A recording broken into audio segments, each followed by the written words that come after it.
Wasn't it funny how they were on about Drew McIntyre and Mark Dallas building the Scottish independent wrestling scene, and that's the picture they used. The most Scottish thing about WCPW was a certain man who could materialise should I utter his denomination. He didn't come. But a WCPW logo on a WWE show, that is the weirdest thing I've seen since Naked Martin. Do not Google that thing. Kevin Dunn, back again, calling Cody talent name and a women's tag team champion. This is wrong. It is not true. Kevin's graphics full of poo. He's retired, but I just like to blame Dunn. And we have to make WTF moments out of all of the chants that were thrown at AJ Styles' way that you just wouldn't hear anywhere else in the world apart from these wonderful aisles. We had the ones talking about wankers, which means you like to play with your winky a lot. We had the ones that had the words that rhyme with Donald Duck, and we have the ones that says kinky bastard, because like all sexual deviants, AJ Styles, it turns out, likes to keep his handcuffs in a velvet bag. The pervert. And my thoughts and prayers are with this fella right here, because first and foremost he's paid about £8 million to get in that arena to watch last night's show. Then he's probably paid about £7 or £8 for a singular pint of whatever the hell that is. It looks like it could be a Strongbow dark fruits. And then Cody Rhodes, the horrible bastard's taken 3/4 of that pint of what looks like Strongbow dark fruits and he's thrown it all over AJ Styles just to make AJ a bit wet and sticky. Honestly, I feel like we need to hold a minute's silence for that fan right there. He's gonna have to go back to the bar and buy another pint. I'm not gonna financially recover from this. Maggle, maggle, maggle, maggle, maggle, maggle, maggle, maggle, maggle, maggle, maggle. Corey Graves says to Michael Cole, AJ Styles might be pulling a rope-a-dope here. Michael Cole replies, or is AJ Styles just a dope?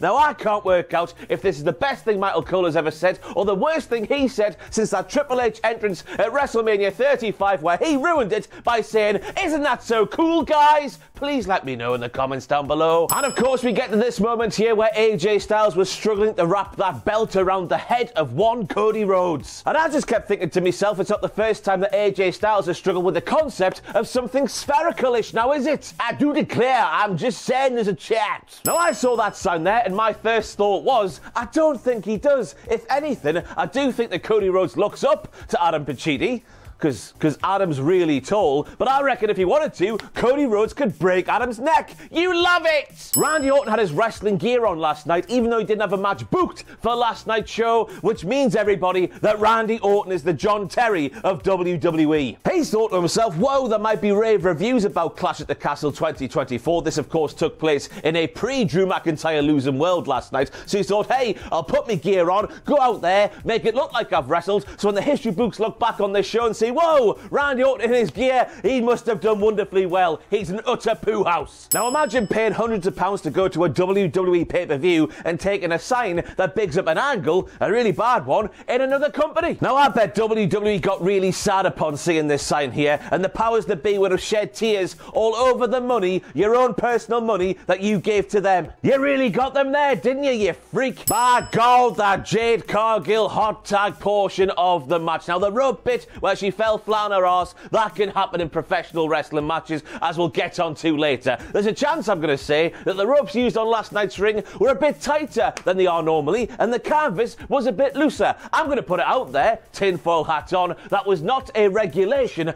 WWE ring. There you go. But one thing we cannot forgive Jade Cargill for is being locked in that Karafuda clutch by Shayna Baszler, and then basically this is Shayna's arm, her going, oh, in full view of the camera. I cannot believe she did it. It's the last thing she should be doing. We saw on camera quite clearly there was more than 3 little taps, which means that Shayna Baszler and Zoey Stark should now be your women's tag team champions. But on top of that, it makes referee Jessica Carr look like an utter arse for not being in the right position to call the tap out that she should have been calling out if this was a legitimate shoot fight. The Witches of NXT win the tag team titles. My God, what a moment this is to wrap your head around.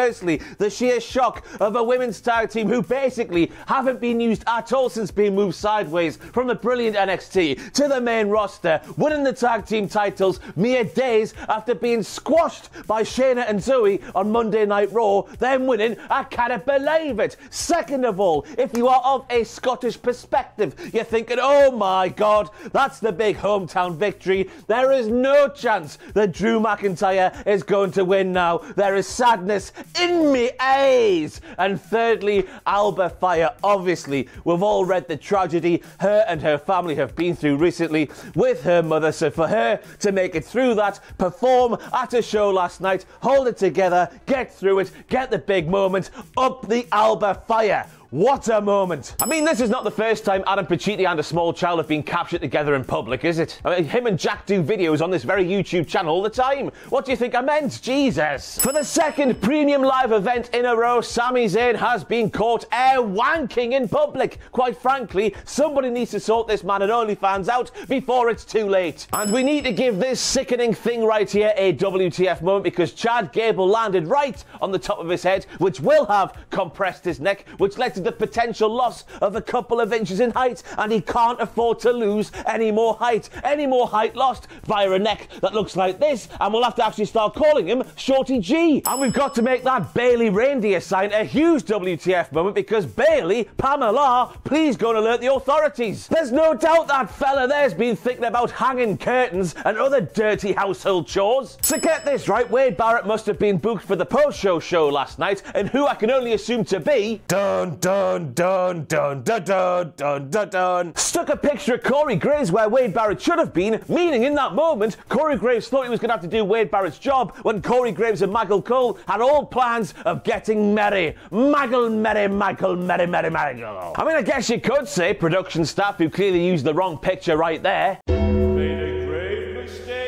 Bisexual Undertaker sells Avon. Now, this is a WTF moment, not because we're laughing at the masculinity of Damian Priest being taken away at the prospect of him selling Avon, but because somebody is thinking Damian Priest would not sell Avon. The amount of guy liner that guy uses and the amount of staff discount I assume you get when you're working for Avon, it just makes sense for Damian Priest to be working for Avon. I would be if I was him.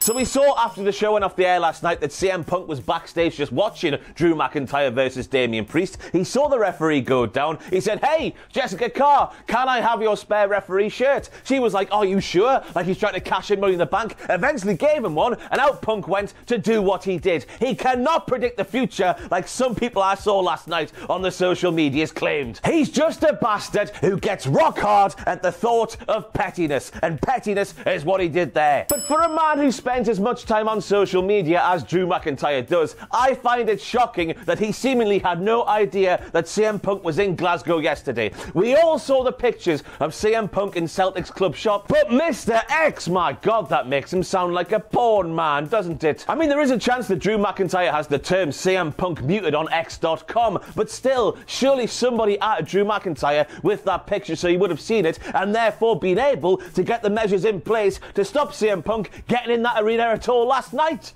Why didn't he do it? But the way it was done, with the camera angles and CM Punk doing the meme from the grave, it was cinema, as the kids like to say. And the bollocks on this new era, new world, WWE, and actively sending the crowd home unhappy with the bollocks they decided to book. It's like Vince McMahon's back at creative. It felt like a 2019 pay-per-view. Well, the end part, at least. Just the end part. I genuinely can't believe they went the way they did, but still, it doesn't half make you want to see Drew McIntyre and CM Punk locked in a room, doesn't it? If Raw doesn't start with Drew McIntyre hunting down CM Punk with a gun, then what are we doing here? And of course, I've got to make signs like this a massive WTF moment, because you watched what happened at the end of the show, and in the words of Conor McGregor, you did nothing. I mean, I would probably do the same, you know, because prison cell beds are really uncomfortable, but still, you all bloody lied. However, if any of the people in this picture with CM Punk are watching this video, please let me know you're okay, because I assume all three of of them were felled for doing that as close to the final bell as they did it. I could not believe they were in the middle of a potential riot scene at that moment and they were like, yes, baddie, come and hug me, daddy.